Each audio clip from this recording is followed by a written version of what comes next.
निकृष्ट बांधबंदिस्तीवर भ्रष्टाचाराचे आरोप, चौकशीची मागणी तीव्र. पालघर जिल्ह्यात शेतकऱ्यांच्या बांधबंदिस्ती आणि दुरुस्तीसाठी मंजूर 12 कोटी रुपयांच्या निधीच्या कामांमध्ये मोठ्या प्रमाणात अनियमितता झाल्याचे आरोप समोर आले आहेत.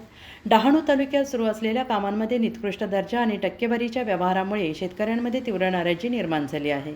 मत्स्यगी योजनेअंतर्गत करण्यात येणारे या कामांसाठी कमी दराच्या निविदा मंजूर करण्यात आल्या, मात्र 20% कमी दर, 40% प्रोटोकॉल, 18% GST आणि इतर खर्च वजा जाता प्रत्यक्ष कामांसाठी केवळ सुमारे 35% रक्कम उरते आणि त्यामुळे कामांचा दर्जा घसरल्याची तक्रार आहे. डहाणू तालुक्यातील आंबोली, ओसरविरा, गडचिंचले, दाभाडी, सुकट, अंबा, चळणी, मणिपूर, रायतळी, डेहणे, रानशेत, गंजाड या भागांमध्ये बांध दुरुस्तीच्या नावाखाली शेतातील मातीच उचलून टाकली जात असल्याने निदर्शनास आले आहे. परिणामी आगामी पावसाळ्यात बांध फुटण्याची भीती व्यक्त केली जाते आहे. याशिवाय कामे पूर्ण होण्यापूर्वीच बिले काढल्याचा आरोप असून ठेकेदार आणि अधिकाऱ्यांमध्ये संगनमत असल्याची चर्चा रंगली आहे.